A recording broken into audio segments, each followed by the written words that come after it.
जय श्री कृष्णा।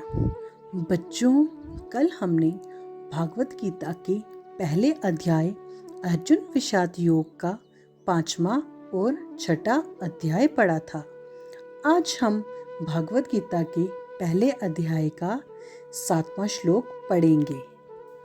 इससे पहले श्लोकों में हमने पढ़ा था कि धृतराष्ट्र ने संजय से पूछा कि युद्ध भूमि में क्या हो रहा है, और संजय ने बताया कि उनका बेटा दुर्योधन पांडवों की सेना को देखकर परेशान हो गया है।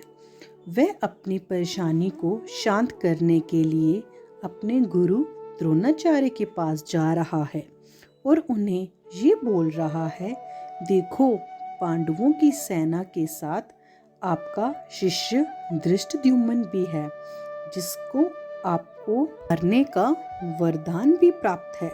जब आपको पता था कि धृष्टद्युम्न को आपको मारने का वरदान मिला है, फिर भी आपने उसे अपना शिष्य बना दिया। और अब देखो, पांडवों की सेना में कितने महारथी शामिल हैं, जो अकेले 10,000 सामान्य योद्धाओं के बराबर ताकत वाले हैं, जो वीरता में भीम और अर्जुन के बराबर हैं, जिसमें दृष्टकेतु, चेकितान, काशी के वीर राजा, सुभद्रा के पुत्र और द्रौपदी के पुत्र भी हैं। तो आओ शुरू करें भागवत गीता के पहले अध्याय अर्जुन विषाद योग का 7वां श्लोक।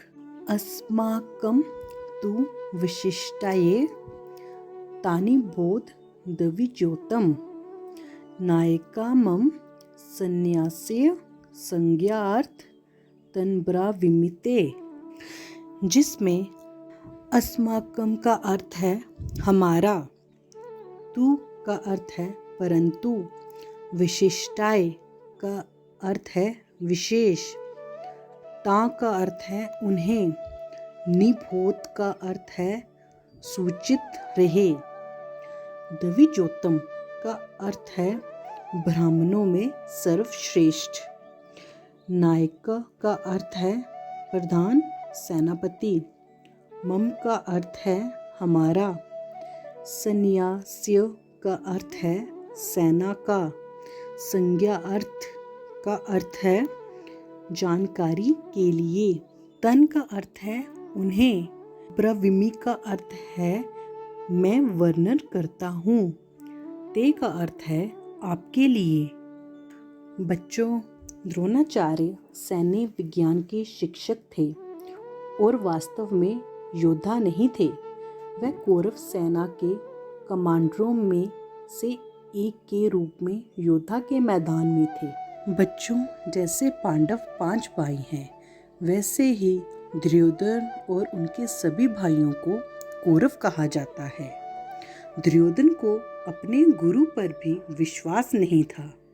दुर्योधन ने जानबूझकर अपने शिक्षक को सर्वश्रेष्ठ कहकर संबोधित किया और दुर्योधन ने अपने गुरु से कहा, यदि उन्हें इस युद्ध में अपनी वीरता नहीं दिखाई तो उन्हें एक नीच ब्राह्मण माना जाएगा, जो केवल राजा के महल में बढ़िया भोजन और भव्य जीवन शैली में रुचि रखते थे।